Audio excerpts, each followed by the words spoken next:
एक दिन की बात, यशोदा रानी अपने लाला को गोद में उठाई है और स्तनपान करा रही है। इतने में कन्हैया में लाला ने एक प्रश्न पूछे, मैया हम लाला ये बता मैया, तेरे को ज्यादा दूध पारी है कि पुत्र? क्या पूछ रहे हैं? हे मैया, तेरे को बेटा ज्यादा प्यारा है कि दूध?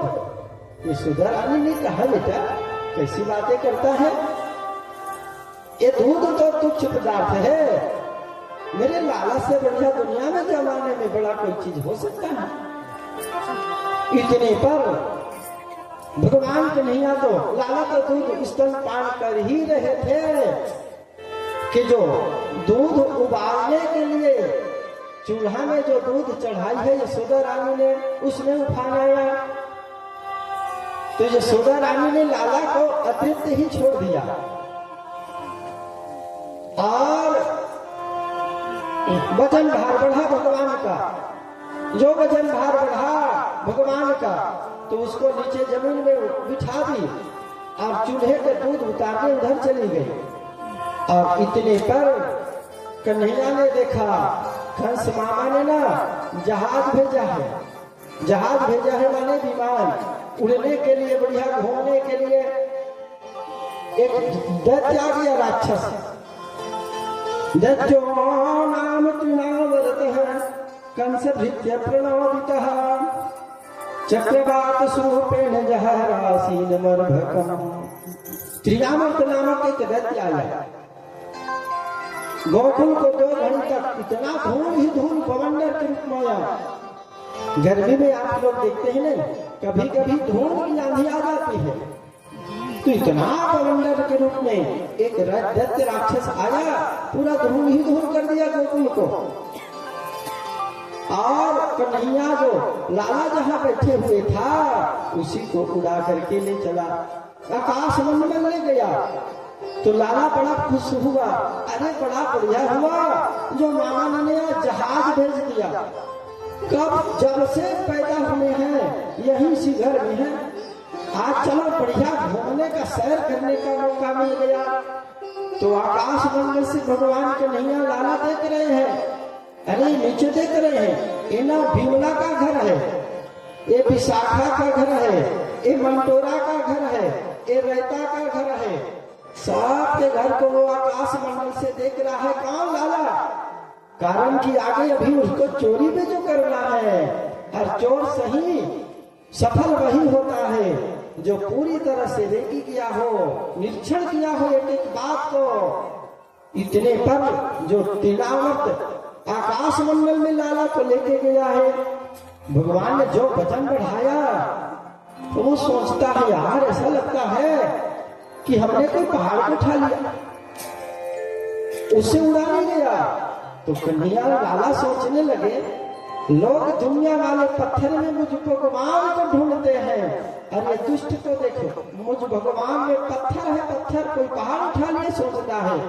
भगवान इतना वजन बढ़ाया, धड़ाम से धरती पर गिरा और प्राण पकड़ू गोविंदाय नमो नमः देवता काश से पुष्पों की वर्षा किए, बोल बाल कृष्ण लाल की जय। सब लोग दौड़ करके गए और कन्हैया को सकुशल पा करके पुनः सब पूजा पाठ करवाए घर में ला करके। और धीरे धीरे भगवान से उनके मित्र मिलने आते हैं। भगवान बढ़ते भी जा रहे हैं, लाला कन्हैया। तो मैया ने कृष्ण और बलराम के पैरों में पायल और कमर में करधनी, हाँ गोवर्धन नाथ जी लेकर के बड़े भैया लेके आए हैं। आप गोवर्धन जी का अपने स्थान से बैठे हुए दर्शन करें। उसको ना कोई पीढ़ा वगैरह में, कुर्सी में, टेबल में रखिए, जमीन में नहीं।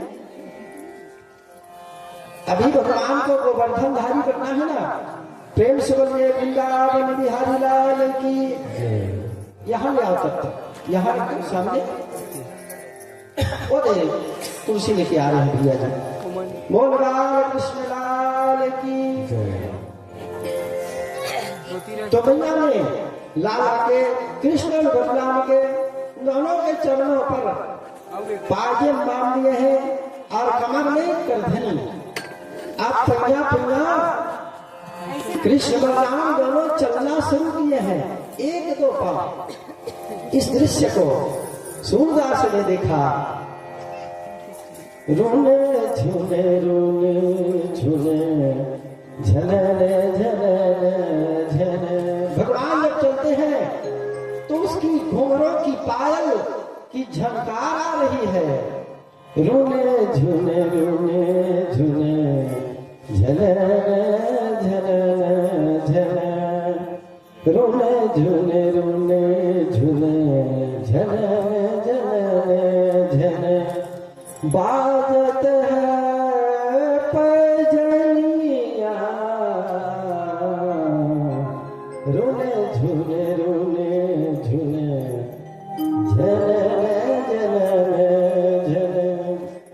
मात यशोदा चलन सिखावत, मात यशोदा चलन सिखावत। पकड़ के दोनों धनिया धनिया, रोने झूले रोने झूले झले झले झले। बाजत है पैजनिया। दोनों बालकों के हाथ को पकड़ के मैया चलाना सिखा रही। और बाल मित्र भी दोनों लाला से, कृष्ण बलराम से मिलने आते हैं। तीन मित्रों में एक दिन कन्हैया ने एक मधुमंगल नाम के,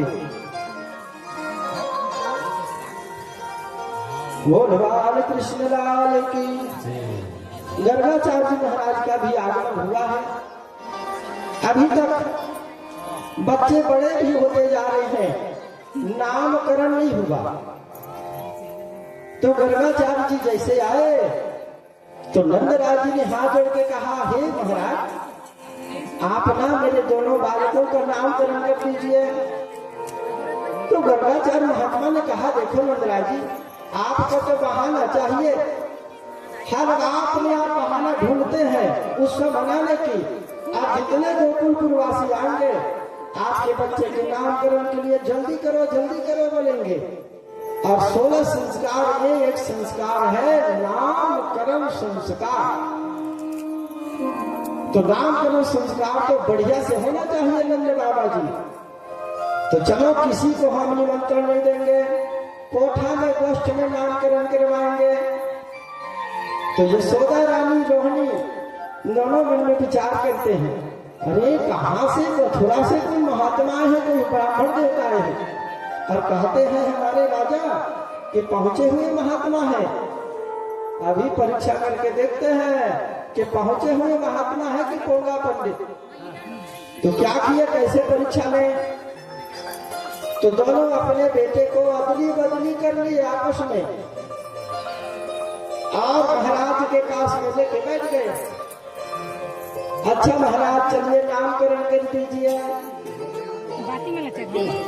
तो गर्गाचार्य ने कहा, अयं हि रोहिणी पुत्रो रम्यं सुहृदो गुणे आख्यास्ते इति बलाधिक्या रामिति बलाधिक्या परम विदु। हे नंदरा, ये जो यशोदा के गोद में बैठा है ना, वो रोहिणी का बेटा है। और रोहिणी के गोद में बैठा है वो यशोदा का बेटा है। अत्यधिक बलवान होगा, इसलिए इसका नाम होगा हल मुसल का धारी होगा। दोनों एक दूसरे के मुंह को देखने लगे, रोहिणी और देव यशोदा रानी। अरे सही के पहुंचा हुआ महात्मा है, जान लिए, जान ली। और दूसरे के नाम के बारे में जैसे ही बताए तो गर्गाचार्य जी कहने लगे, इनके बारे में मैं क्या कहूँ नंदराज। ये जो लाला है ना, जो आपके घर में अवतार जन्म लिया है, बहुनी संति नामानि रूपाणि च सुतच्यते गुणकर्माणि रूपाणि तान्हं वेदना जना। इनके अनेक नाम है नंदराज जी, मैं इनके क्या नाम बताऊं? गोपाल सहस्त्र नाम देखे हो ना? बिल्कुल। विष्णु सहस्त्र नाम जानते हो ना? हाँ महाराज। तो गोपाल सहस्त्र नाम, विष्णु सहस्त्र नाम से इसके नाम भरा पड़ा है। अब मैं क्या कहूँ? इनके नाम अनेक अनूठा, मैं लिप कहब सुमति अनुरूपा। इनके अनेक नाम है महाराज। नंदराज जी अब ये लीला करेगा, सुंदर सुंदर लीलाएं करेगा, उन लीला के माध्यम से उनका नाम भी प्रकट होगा। लेकिन एक बात है नंदराज जी, सब कुछ बढ़िया है, एक राहु जो है ना 8वें स्थान में बैठा है। घबरा रहे नंदराज जी, अरे महाराज क्या होगा मेरे लाला का? तो महात्मा गर्गाचार्य ने कहा डरने की बात नहीं है नंदराज जी, जिसके 8वें स्थान में राहु बैठा हो ना केतु के साथ में, तो विवाह ज्यादा करता है। नंदराज जी कहे अरे व्यर्थ में डरा दिए थे महाराज, अरे नंदराज का बेटा है, 2-4 विवाह भी किया तो क्या हुआ, नंद का बेटा है।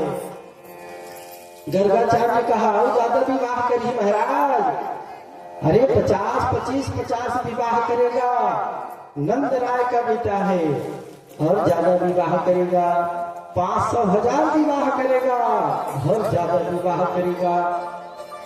नंदराज जी हाथ जोड़ के कहे महाराज एक कितना विवाह करेगा आप ही बता दीजिए। तो गर्गाचार्य ने कहा 16,108 विवाह करेंगे ये, और मैं ज्यादा क्या कहूँ, ये नारायण जैसा है लेकिन नारायण नहीं है।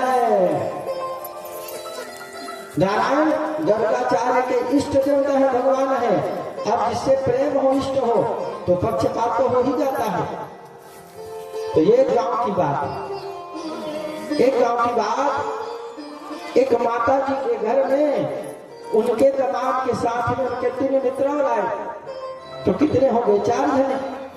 ससुराल आए 4 भाई लोग, 4 मित्र लोग। तो आपस में गांव वाली माता चर्चा करने लगे, अरे ये बताओ ये 4 जने जो भोजन करने बैठे हैं इनमें दामाद कौन है? फलनिया के।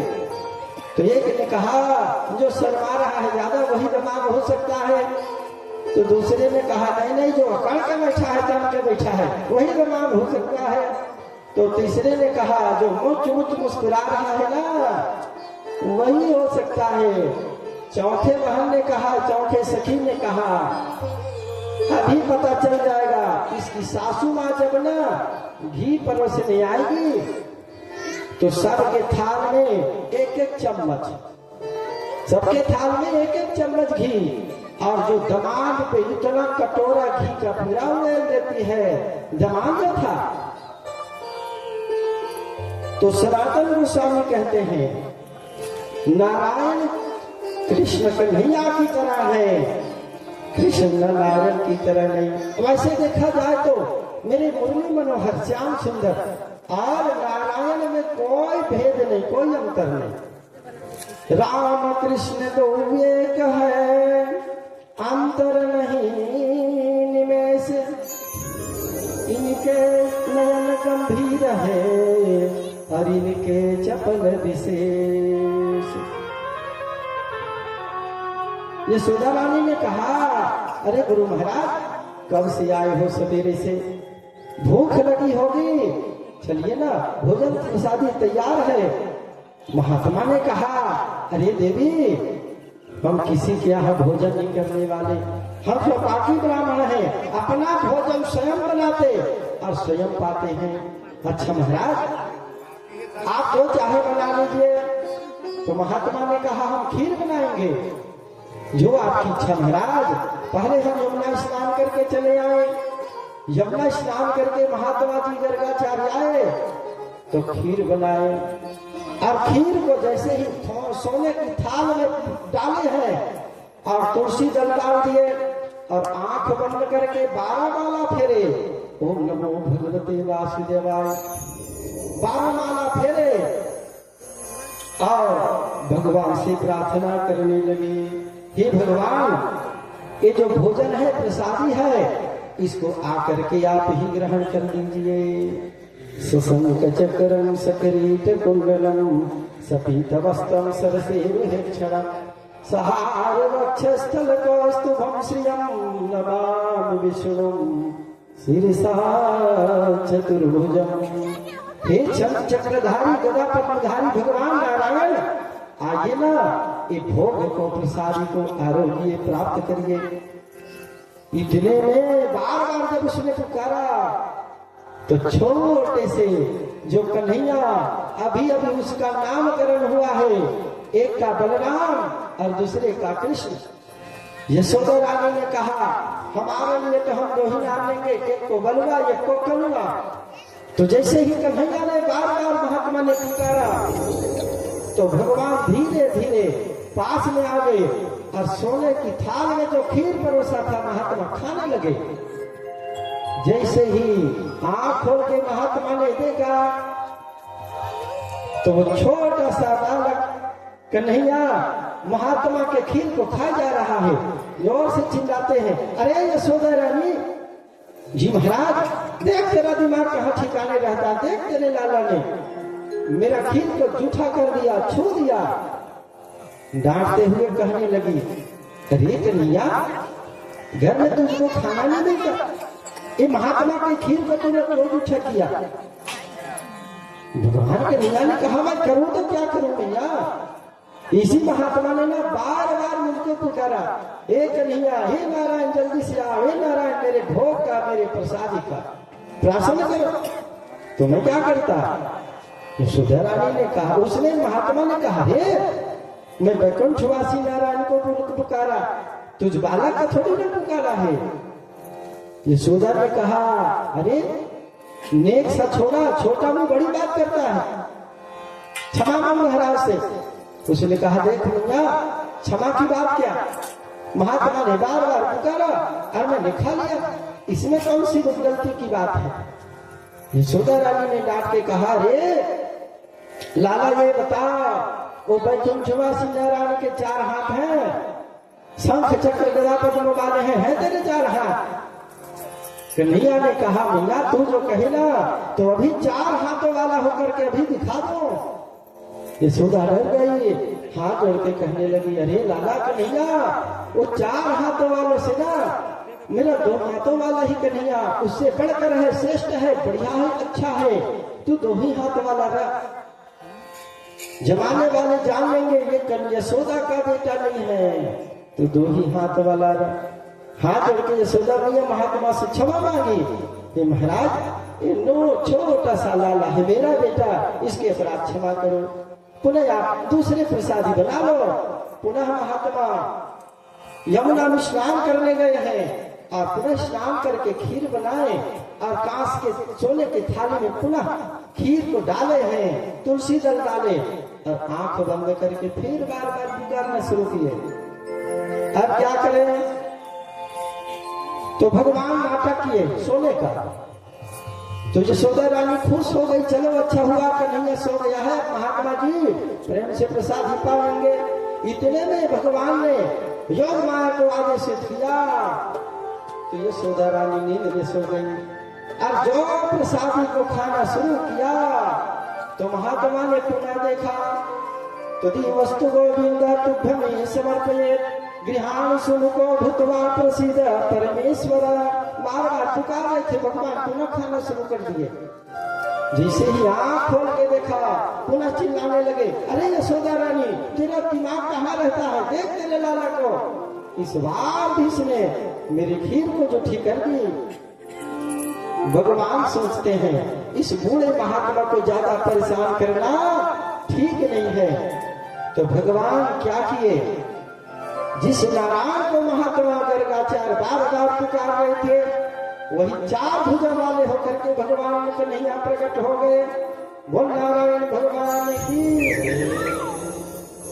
जैसे ही गर्गाचार्य ने देखा आंखें सफल हो गई, चिल्लाने लगे, अरे यशोदा रानी धन्य है तू, तेरे कौन जन्म के भाग्य पूर्ण उदय हुआ है। देख तेरे घर में स्वयं जगदीश्वर मेरे परपड़ा था, जगत के नाथ नारायण तेरी गोद में पैदा लिया है। भगवान के पास में जैसे ही यशोदा रानी आई, सोचने लगे कन्हैया ये मेरी मैया ना मुझसे प्रेम चाहती है, बेटा बना के रखी है, और कहीं इसके मन में बात जम गई तो ये महात्मा ने तो भंग फोड़ दिया, भेद खोल दिया, और मेरी मैया के मन में विचार जम गया, बात मान ली ये भगवान है तो एक पीढ़ा एक पैठा में चबूतरा में आलमारी में हमको बिठा देंगी और मिश्री का 4 दाना भोग लगा देंगी। भगवान ने कहा हमको भगवान नहीं बनना, आज तो होड़ लगी है भगवान बनने की। टीवी ऑन करो, कहा रोज भगवान दिखाते हैं टीवी में। अरे आदमी बन ले, और आजकल के आदमी भी वैसे उसी के पीछे पड़े हुए हैं। 24 अवतार होते हैं हमारे सनातन धर्म में। प्रेम से कहिए राधे राधे, भाव से कहिए। तो महाभगवान कन्हैया ने योग माया का जैसे किया, मेरी मैया ये सब कुछ भूल जाए, और भगवान कुछ बड़े हुए और पन्ना तो मित्र लोग भी आने लगे, चलने लगे।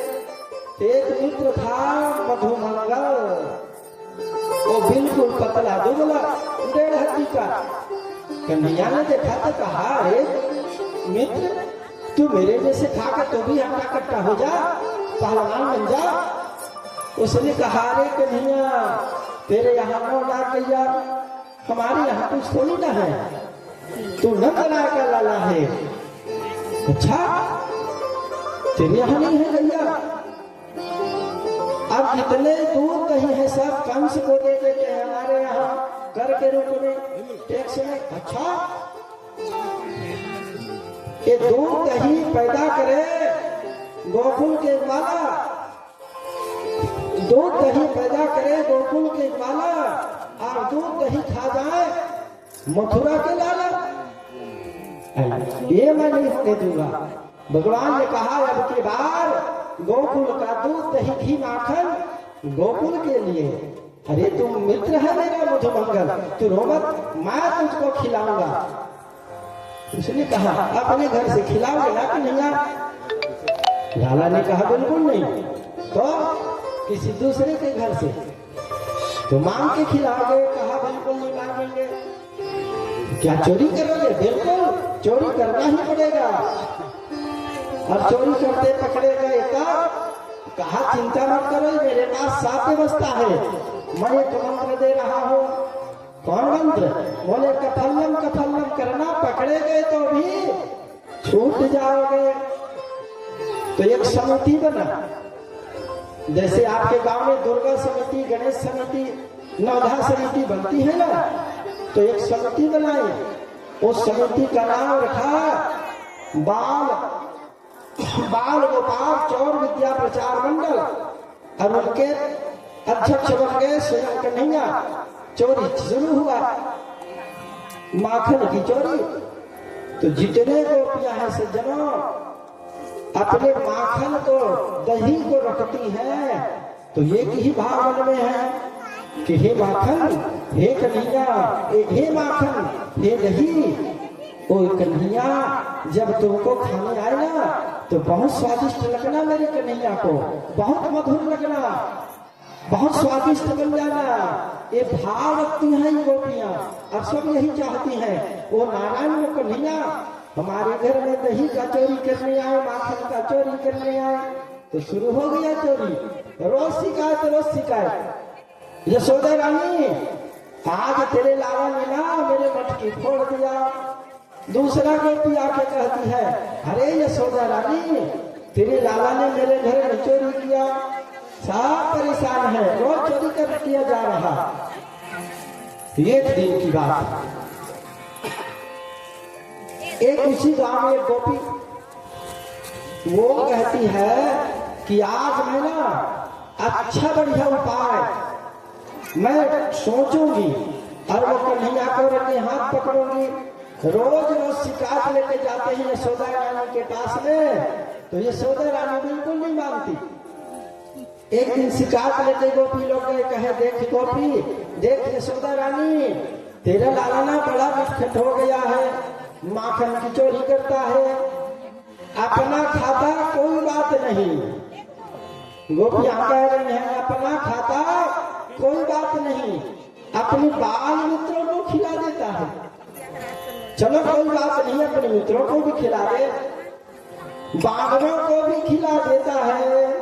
यशोदा रानी खुश हो रही है, देखो मेरा लाला कितना सियाना है, अकेला नहीं खाता, अपने मित्रों को खिलाता है, बानरों को भी ख्याल रखता है, अकेला नहीं खाता, अपना खाता कोई बात नहीं, मित्रों को खिलाता कोई बात नहीं, बानरों को खिला देता है फिर भी कोई बात नहीं, माखन मिश्री फिर भी बच जाए तो उस मटके को फोड़ भी देता है। एक गोपी विचार करती है, मैं आज उपाय सोचूंगी, युक्ति से काम लूंगी, कन्हैया को आज रंगे हाथ में पकड़ के दिखाऊंगी, ऐसा वो सोचती है। तो क्या उपाय सोची, मक्खन दही के मटके को ऊपर टांग लेती है। किसने टांग दी? सिक्का में। आजकल उन्होंने आगे सिक्के नहीं है, तो ऊपर सिक्का में वो टांग दी दही को और उसमें घंटी बांध दी। जैसे ही कन्हैया ऊपर चढ़ेगा तो घंटी बजेगी और मैं जान जाऊंगी और कन्हैया को रंगे हाथ पकड़ भी लूंगी। वो गोपी सोच रही है और रोज चोरी, तो कन्हैया ने सो देखा, मित्र ने कहा, अरे कन्हैया आज चोरी नहीं कर सकते। बोले कैसे? अरे देखो बहुत ऊपर में सिक्का में वो दही का मटका लटका हुआ है, कैसे चोरी कर पाएंगे? कन्हैया ने कहा, चिंता मत करो, हम जो है चोरों के सरदार, और भी व्यवस्था किए हैं तो हम भी व्यवस्था करेंगे चोरी करने का। तो कैसा चोरी करेंगे? तो कन्हैया ने कहा, चलो सब भीतर, सब लोग भीतर गए और भीतर जाकर के कन्हैया ने कहा, चलो कौन कौन खड़े हो जाओ। तो पहले 5 जने को खड़ा कर दिए, उसके ऊपर कान्हे में 4 जने को खड़ा किए, 3 जने को, और सबसे ऊपर गोविंदा बनकर के स्वयं कन्हैया जी खड़े हो गए और ऊपर से नीचे सबको देते गया, अपने से नीचे में वो, उससे नीचे में वो, सब लोग पेट भर खा लिए। कन्हैया ने कहा, अब मैं खाऊं? मित्रों ने कहा, अब तुम भी खा लो। इतने पर वो घंटी, जैसे ही कन्हैया ने खाना शुरू किया तो घंटी टन टन टन टन बज गई, और जैसे ही घंटी बजी तो गोपी दौड़ के आ गई, और दौड़ के आकर के कन्हैया साफ जैसे ही आई, कन्हैया को देखा, वो देखी तो जितने चोरी करने वाले ग्वाल वाल हैं, उस गोपी को देख करके सब पर खींचने लग गई। अब कन्हैया ऊपर में लटक गया, सब भाग गए। गोपी ने कहा, कैसे रहा लटकू राम? लटक गया, अब रंगे हाथ पकड़ा है। जैसे ही उसको उतारे, नीचे किए, हाथ को पकड़े, चल तेरी मैया ना रोज शिकायत लेके जाते हैं, मानती नहीं है, आज लगे हाथ पकड़े हैं, आज पता चलेगा तेरी मैया को कि तू कितना बड़ा चोर है। रास्ते में जाते जाते अब सब उसी के घर भी बालक है, वो भी मित्र है, सब बालक पीछे पीछे साथ में जा रहे हैं।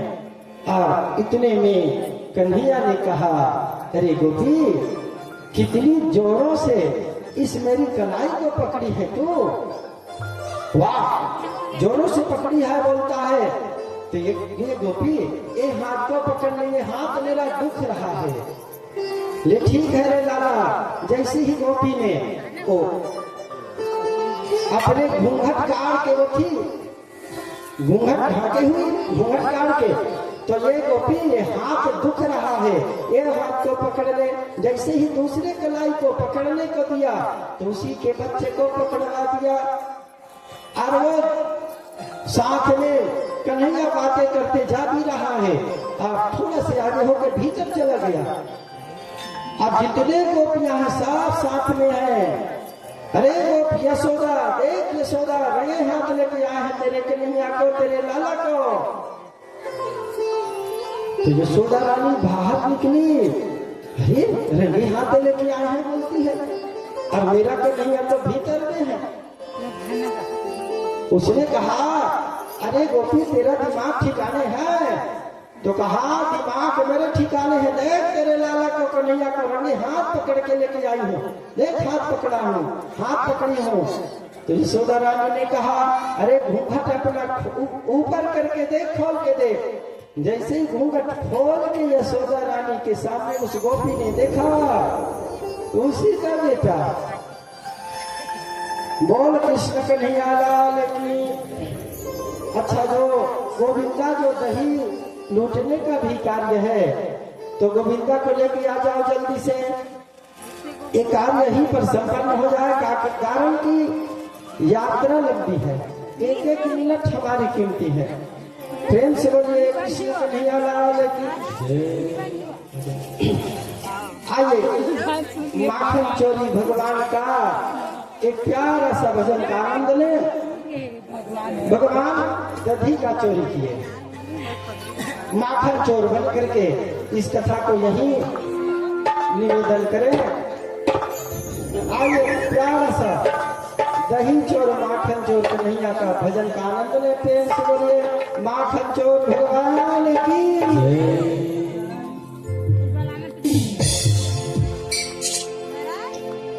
भूला गई रे माखन चोर, भूला गई रे माखन चोर, भूला गई रे माखन चोर, भूला गई रे माखन चोर,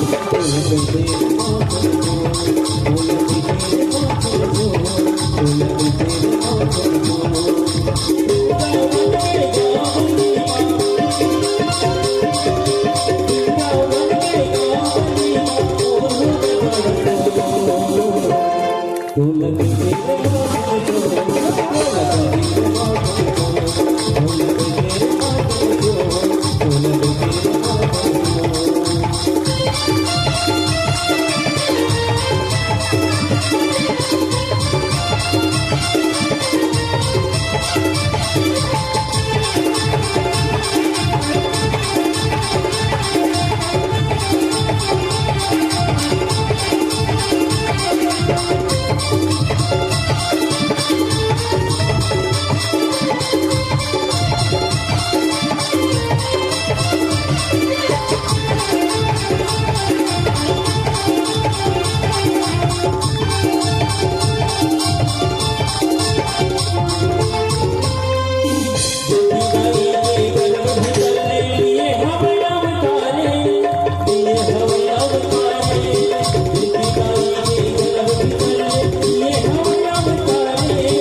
तो दोनों हाथ ऊपर करके एक बार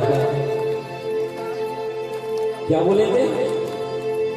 बोले बाबा बिहारी लाल की ताली की सेवा देते हुए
तू लगी तेरे माखन चोर, तू लगी तेरे माखन चोर, तू लगी तेरे माखन चोर, तू लगी तेरे माखन चोर, तू लगी तेरे माखन चोर, तू लगी तेरे माखन चोर, तू लगी तेरे माखन चोर, तू लगी तेरे माखन चोर।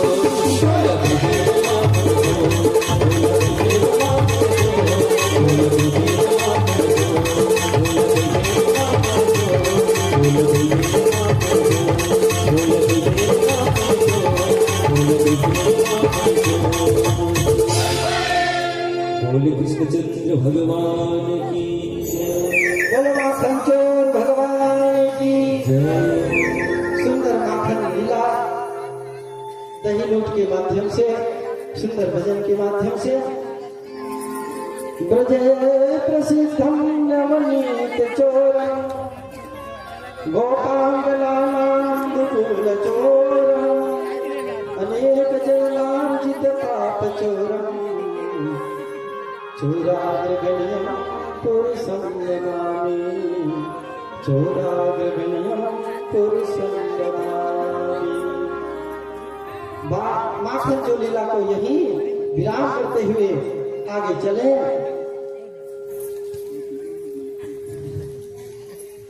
एक दिन की बात, एकदा गृहदासीषु यशोदानंद गृहिणी कर्मांतरितासु निर्ममथ सुनंदधि।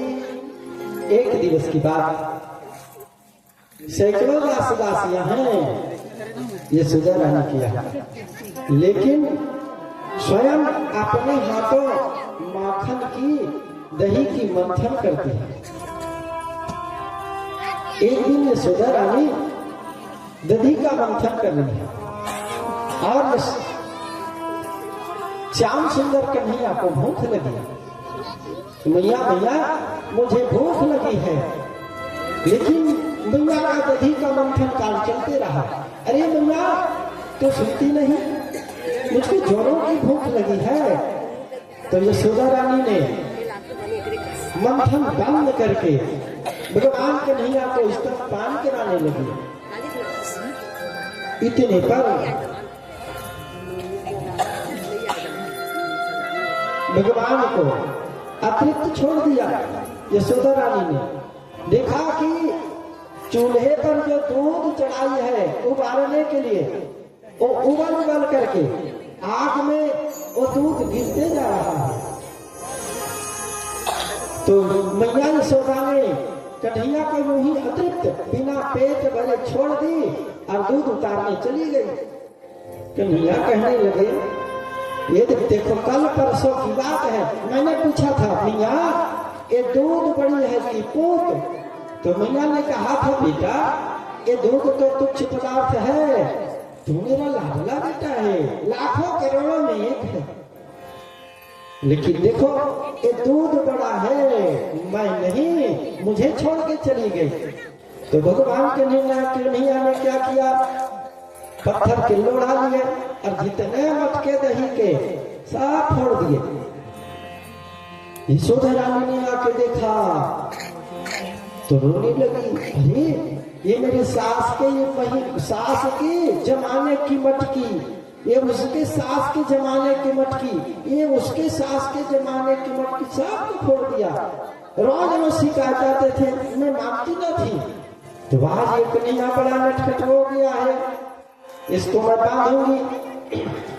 तो आगे आगे मैया और पीछे पीछे मैया और आगे आगे कन्हैया भागे जा रहा है। कन्हैया ने देखा माई मैया पकड़ने आ रही है और हाथ में उसके छड़ी भी है, लाठी है, तो मैया पीटेगी। तो भागे जा रहे हैं और मैया पीछे पीछे। बहुत समय हो गया, यशोदा रानी पसीने से लथपथ होने लगी। अंत में भगवान ने सोचा इसको कितना देर तक मैं परेशान करूं, तो स्वयं भगवान खड़े हो गए। तो मैया कहने लगी तो बड़ा लथपथ हो गया है, आज ना इस उखल से तुमको बांधूंगी। आजकल उखल आपके बच्चे लोग नहीं जानते, उखल किसको कहा जाता है। उखल जो मैया लोग धान कूटते थे, पहले धान कूटती थी मैया लोग। मुंगेली के पास गरमपुरा है, वहाँ हमारे बड़े पिताजी रहते हैं, रामाधर पांडे, उनके यहाँ है वो उखल आज भी रखे हुए। उसी उखल में यशोदा रानी ने उनको बांधने का प्रयास किया, रस्सी ले आई। अब जैसे ही गांठ बांधने चाहिए तो एक गांठ बंद पड़ा और दूसरे गांठ के बंसी बांधने चाहिए तो 2 अंगुल रस्सी छोटी हो गया। अब रस्सी छोटी है तो गांठ कैसे पड़ेगा? तो दूसरे रस्सी ला करके उसी रस्ते में हर बांध दी। उसको भी बांधना चाहिए तो 2 अंगुल वो भी रस्सी छोटी हो गई। आज यशोदा रानी सोचती चाहे कुछ भी हो जाए, घर के जितना साड़ी है मेरी सब साड़ी को फाड़ दूंगी और इसको जरूर बांधूंगी। बड़ी नटखट हो गया है, मांगते रही लेकिन मांग ना सकी। सज्जनों, विषयवती इति विषयाः, ये संसारी जीव विषय वासना से भगवान को नहीं बांध सकते। भगवान को भक्ति से ही, प्रेम से ही बांधा जा सकता है। और भगवान कौन किसको बांधने जा रहा है? यशोदा रानी किसको बांधने जा रही है? कन्हैया को। अब कन्हैया कौन है? जिस कन्हैया में अनंत ब्रह्मांडों के जो नायक हैं, एक ब्रह्मांड नहीं अनेकानेक ब्रह्मांड जिसमें समाहित है, उसको यशोदा रानी बांधने चली है तो कैसे बांध सकेंगे? और दूसरी बात, भगवान कन्हैया जिस रस्सी को करुणा दृष्टि से देख लेते हैं वो मुक्त हो जाता है। जन्म जन्मांतर का पापी जिसको करुणा दृष्टि से भगवान कहीं देख लेंगे कि नजर, तो जन्म जन्मांतर के उसके पाप समाप्त हो जाते हैं। तो जिस रस्सी को यशोदा रानी बांधने को उठाती है, कन्हैया उसी रस्सी को देख देते। उसमें काम कैसे हो सकता है?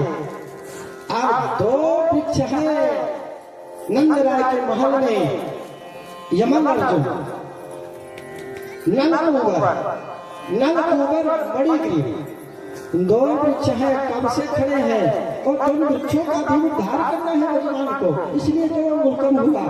और यशोदा मैया पसीने से लथपथ हो गई, आंख से आंसू आने शुरू हो गए। भगवान ने कहा, अरे मैया, अहम भक्त पराधीनो है स्वतंत्र द्विजन, आसाधुर्भिर्गस्त हृदय भक्ते जनप्रिय। भगवान को प्रेम से बांधा जा सकता है।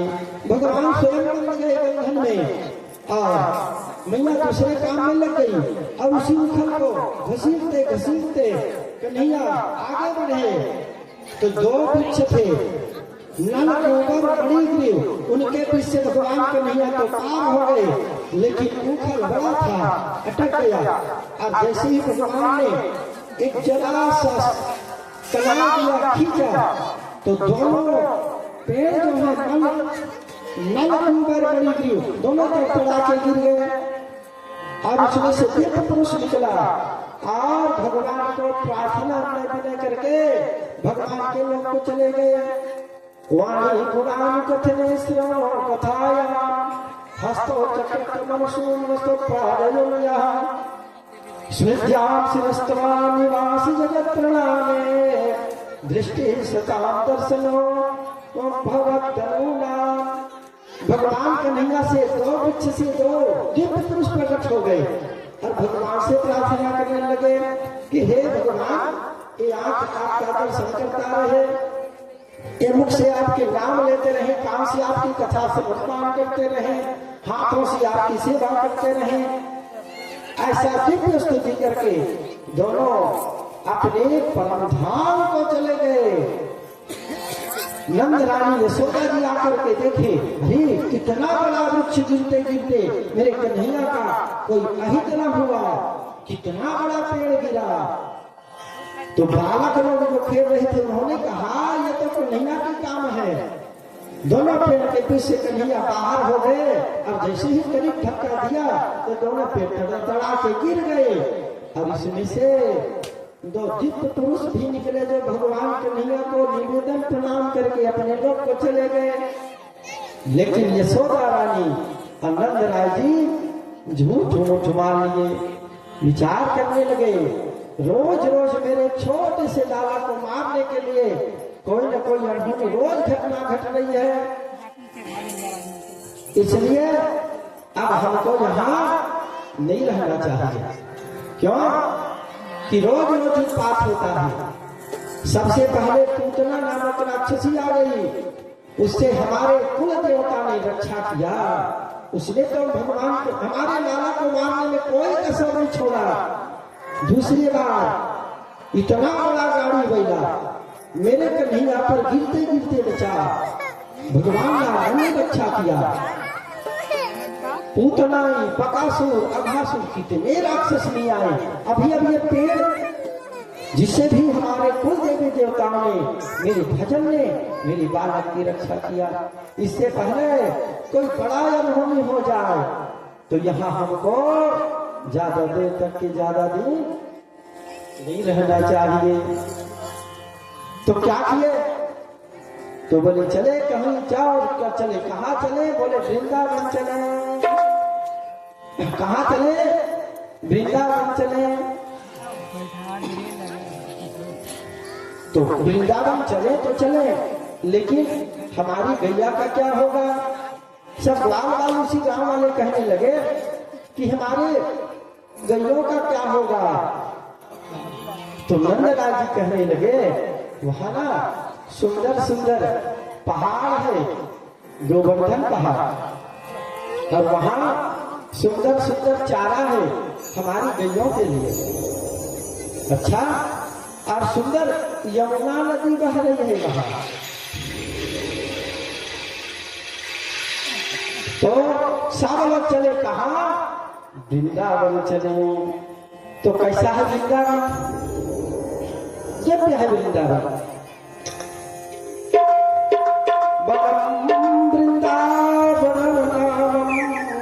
पश्यम्यंगम काननम गोप गोपी गवामुखे शेभ्यम पुण्य पुण्यद्रिधम वृंदावनम गोवर्धनम यमुना पुण्यम च वीक्ष्या वीक्ष्यासीदुत्तमा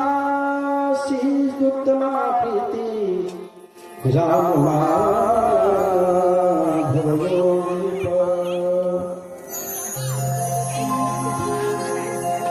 सब लोग चले कहाँ? वृंदावन। तो आइए हम आप सब लोग भी मन से वृंदावन चले। सब लोग